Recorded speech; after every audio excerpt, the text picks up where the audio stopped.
ስለ አነጋጋሪው የቴዲ አፍሮ አዲስ አልበም ኢትዮሪካ ሊለቀቅ 24 ሰዓት ሲቀረው አዲስ ነገር ተሰምቷል። የቴዲ ጋዜጣዊ መግለጫ በተሰረዘ ማግስት የተሰማው መረጃ ከ4 ዓመት በፊት በ50 ሚሊዮን ብር የተፈራረመውን ውል ለማፍረስ ከፍተኛ ገንዘብ መክፈሉ ነው።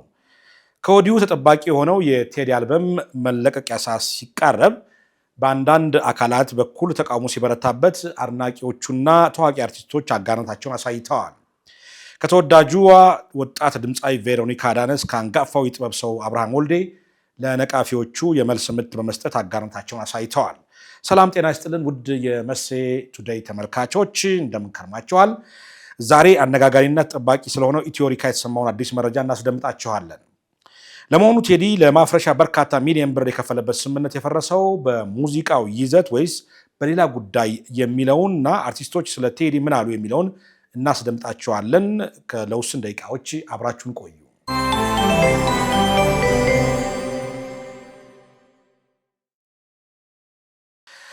በኢትዮጵያ የኪነ ጥበብ ዘርፍ ዛሬም ድረስ እጅግ ዝነኛ ሆኖ የዘለቀው በርካታ አድናቂዎች ያሉት አርቲስት ቴዎድሮስ ካሳሁን ወይም ቴዲ አፍሮ ከዓመታት በኋላ አዲስ አልበም ነገ ይለቃል። ኢትዮሪካ የሚል ስያሜ የተሰጠው የቴዲ አልበም 5 ዓመት ገደማ የተደከመበት መሆኑ ታውቋል። ቴዲ ተጠባቂውን አልበሙን ለአድማጮቹ ለማድረስ ቀን ቆርጦ ሰዓታት እየተቆጠሩ ባለበት አጋጣሚ ኢትዮሪካ ከወዲሁ አነጋጋሪ ክስተት ሆኗል። አነጋጋሪ ካደረጉት ጉዳዮች መካከል ቀደም ሲል አልበሙን ለማሰራጨት የታሰረው ውልና ጋዜጣዊ መግለጫ መከልከሉ ጉዳይ ነው። ኢትዮሪካ አልበም ሰዋሰው መልቲሚዲያ በተሰኘው የዘፈን አቅራቢ ድርጅት በኩል ለሕዝብ ይደርሳል ተብሎ ቢነገርም ውሉ በመጨረሻ ሰዓት ፈርሷል። የቴዲና የሙዚቃ አቅራቢው ድርጅት ውል የተሰረዘበት አግባብ የተለያዩ ገጽታዎች እየተሰጡት ሲሆን ጉዳዩን ቀጥታ ከፖለቲካ ጋር እንደሚያያዝ እና በገንዘብ ምክንያት ነው የሚለው መረጃዎች በስፋት እየተሰራጩ ነው። ለመሆኑ ስምምነቱ ለምን ፈረሰ? የአርቲስቱ ማኔጅመንትና የሰዋሰው መልቲሚዲያ ኃላፊዎች ምንጭ ያደረገው የኢትዮፒካ ሊንክ የመዝናኛና የመረጃ የራዲዮ ፕሮግራም ውሉ በስምምነት የፈረሰው በስምምነት ነው። ስምምነቱ የፈረሰው በሙዚቃ አሰራጩና በአርቲስቱ በኩል ውል ውስጥ የተካተቱት አዳዲስ ጉዳዮች ልዩነት በመፍጠራቸው ነው ተብለዋል። ሁለቱ አካላት ከ4 ዓመት በፊት ነው ስምምነት የተፈራረሙት። ውሉን ለማደስ በነበረ ሂደት ግን አዳዲስ ሀሳቦች በመግባታቸው አለመግባባታቸውን ፈጥረዋል።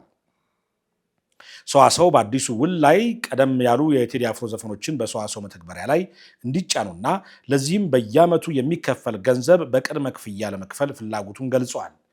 ይህ ሀሳብ ግን በቴዲ በኩል ተቀባይነት ሳያገኝ ቀርቷል። ከ4 ዓመት በፊት በተፈረመ ውል ላይ ከስልክ ድምፅ ማሳመሪያ የሚገኝ ገቢ ለሰዋሰው እንዲሰጥ የሚፈቅደው ስምምነት ማሻሻያ እንዲደረግበት በቴዲ የቀረበው ጥያቄ ከሰዋሰው ይሁንታ አላገኘም።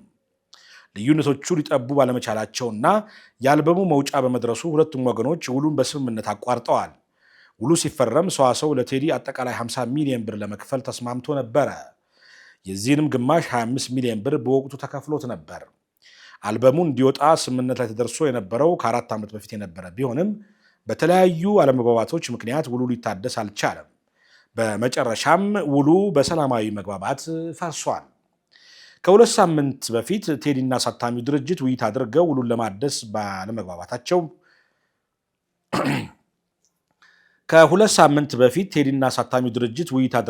ለማደስ ባለመግባባታቸው ቴዲ ወስዶት የነበረውን 25 ሚሊዮን ብር ከ4 ዓመት የባንክ ወለድ ጋር ታሳቢ ተደርጎ 33 ሚሊዮን ብር ለሰዋሰው መመለሱን የአርቲስቱ የማኔጅመንት ባልደረባ ተናግረዋል።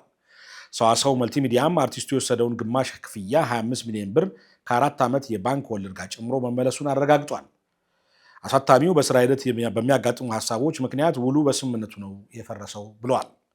ቴዲ አፍሮ ኢትዮሪካ የተሰኘው አልበሙን ነገ ሐሙስ ሚያዝያ 8 ከቀኑ 8 ሰዓት ላይ በራሱ የዩቲዩብ ቻናል እንዲሁም በተለያዩ የማዳመጫ አማራጮች ለሕዝብ ያደርሳል ተብሎም ይጠበቃል። አልበሙ ቅዳሜ ይወጣል ቢባልም ቀደም ብሎ እንዲወጣ የተወሰነው በቴዲ አፍሮ መሆኑን እንዲሁም የወር የቀንና ሰዓቱ ቁጥር ግጥምጥሞሽ አርቲስቱ በምክንያት ያደረገው መሆኑን የማኔጅመንት ክፍሉ አሳውቋል። በሌላ በኩል በቴዲ ተጠባቂ አልበሙን ለአድማጮቹ ለማድረስ ቀን ቆርጦ ሰዓታት እየተቆጠሩ ባሉበት አጋጣሚ ኢትዮሪካ ከወዲሁ አነጋጋሪ ክስተት ሆኗል። አነጋጋሪ ካደረጉት ጉዳዮች መካከል የጋዜጣዊ መግለጫው መከልከልና የአንዳንድ አካላት የተቃውሞ ዘመቻ ሲሆን የቴዲ አድናቂዎችና ታዋቂ አርቲስቶች የአጋርነት ክብረ መልስም እየሰጡ ይገኛሉ። ለቴዲ አጋርነት ካሳዩ አርቲስቶች መካከል አንዱ የሆነው አንጋፋው የጥበብ ሰው አብርሃም ወልዴ ለነቃፊዎቹ ጠንካራ የመልስ ምት ሰጥቷል። አብርሃም ጉጉት በሚል አጭር ርዕስ ባሰፈረው መልእክት የቴዲ አልበም ምንጊዜም ጓጉቼ የሚጠብቀው ሰምቼም የልቤ የሚደርስልኝ ነው ብሏል። ዝም ሲል እንደ ኮረፌ ሊፈላ ሲዘገይ እንደ ወይን ሊጣፍጥ እንደሆነ አውቃለሁ። የአሁኑ ደግሞ ጠበል መሰለኝ። ልክፍት ያለባቸውን የነካቸውን ማልፈስፈስ ጀምሯል፣ ማንሰፍሰፍ ጀምሯል ብሏል።